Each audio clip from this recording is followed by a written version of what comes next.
유력 대선 주자인 더불어민주당 문재인 전 대표와 반기문 전 유엔 사무총장이 각각 대선 행보를 이어가고 있는 가운데 여야는 상대 진영 주자에 대해서 연일 견제하고 나섰습니다. 당 쇄신의 일환으로 인적 청산 작업에 들어간 새누리당은 이한구 전 공천관리위원장 등 4명을 제명한 데 이어서 모레 친박 핵심 인사 3명의 징계 문제를 논의합니다. 네, 국회 나가는 취재기자 연결합니다. 이향원 기자.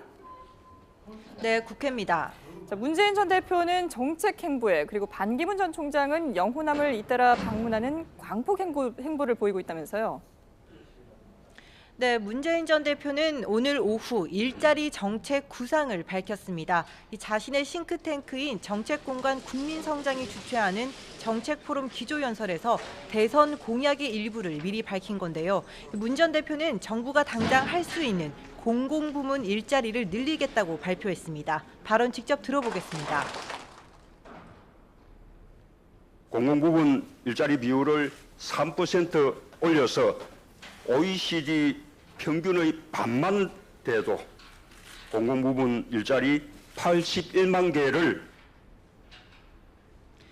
또 OECD 국가 가운데 우리가 최장시간 노동에 시달리고 있다며 노동시간 단축으로 새로운 일자리 50만 개를 창출하겠다고 말했습니다.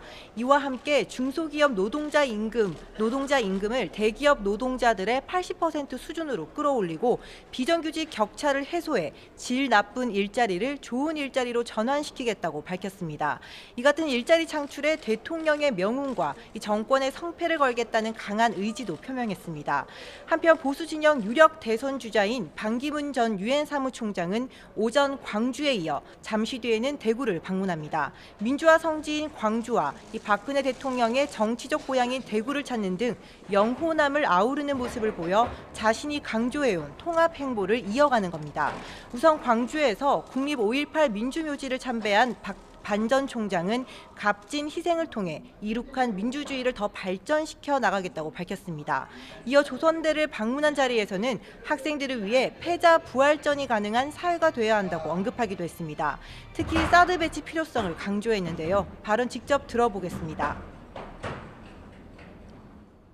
중국이라든가 다른 나라 이런 거는 저는 얼마든지 외교로 해결할 수 있다. 안보는 2번 다시 없다. 안보는 한 번 놓치면 끝입니다. 조선대 강연 이후에는 대구로 이동해 대규모 화재 피해를 본 서문시장을 찾아 상인들을 방문하고 청년들을 만나 민심을 들을 예정입니다. 네, 이런 대선 주자들을 두고 여야 견제가 계속되고 있죠. 네, 먼저 새누리당은 문재인 전 대표를 비판하고 나섰습니다. 이 정우택 원내대표는 문 전 대표가 하루가 멀다 하고 국가 미래에 대한 구상을 밝히고 있지만 정작 중요한 헌법 개정에 대해서는 시간이 없다는 식으로 넘어가고 있다고 지적했습니다. 그러면서 시간은 전혀 부족하지 않다며 또다시 나라와 대통령이 불행에 빠지는 일을 반복하지 않기 위해서는 올해 대선 전 개헌이 꼭 이루어져야 한다고 강조했습니다. 바른정당 역시 야권 대선 주자인 문 전 대표를 겨냥했는데요. 문 전 대표가 군 복무 기간을 1년으로 줄이겠다고 한 데 대해 신성한 국방 의무를 권력 야욕의 수단으로 활용하려는 꼼수라고 지적했습니다. 우리 안보 상황과 현역 자원 부족 등 국방 현실을 제대로 인식하고 있는지 의심스럽다고 날을 세웠습니다.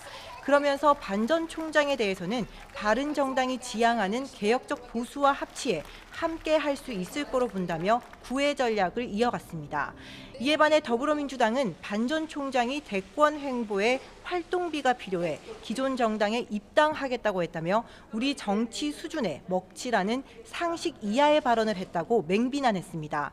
추미애 대표는 이 같은 반 전 총장의 발언은 어느 정치 지도자에게서도 들어보지 못한 말이라고 밝혔습니다. 또 반 전 총장 동생이 유엔 대표단 직함을 달고 미얀마에서 사업했다는 의혹이 나오고 있다고 지적했는데요. 친인척 비리가 계속되고 있는 만큼 주변 정리부터 하라고 날을 세웠습니다. 국민의당은 반 전 총장을 향한 문을 거의 닫았다고 해도 과언이 아니라는 입장입니다. 박지원 대표는 반 전 총장이 명확한 청사진도 없고 발언을 봐도 정권 교체에 관심이 없는 것 같다고 지적했는데요. 이에 국민의당과 함께할 수 없을 정도로 멀어졌다고 선을 그었습니다. 네, 새누리당 윤리위원회는 이한구 전 공천관리위원장 등을 제명을 했죠. 네, 새누리당은 오늘 윤리위원회 회의를 열고 이한구 전 공천관리위원장 등 4명을 제명했습니다. 류여의 윤리위 대변인은 브리핑에서 이 전 위원장이 국민 기대에 부응하는 공정한 공천 의무와 책임이 있는데도 이 공천 과정에서 각종 논란을 일으켜 민심을 이탈하게 해 이같이 결정했다고 밝혔습니다. 이 위원장 외에도 현기환 전 청와대 정무수석과 이병석 전 국회 부의장 그리고 박희태 전 국회의장도 제명됐는데요.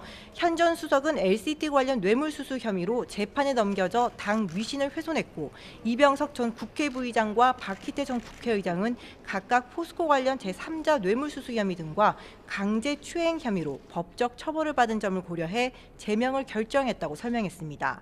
이상득 전 국회 부의장은 자진 탈당해 징계 대상이 아니라 제외됐습니다.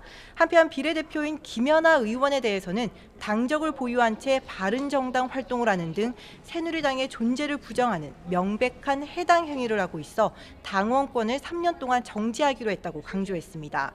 앞서 지난 상임정국위에서 당원권 정지 기간을 3년 이하로 강화해 이 윤리위 규정을 개정했는데요. 이번에 김 의원에게 바뀐 규정을 최고치로 적용하면서 앞으로 김 의원은 새누리당 행사에 참석하거나 당직에 나오지 못하게 됐습니다. 한편 이목이 쏠렸던 친박 핵심인 서청원, 최경환, 윤상현 의원에 대한 징계는 오늘 이루어지지 않았습니다.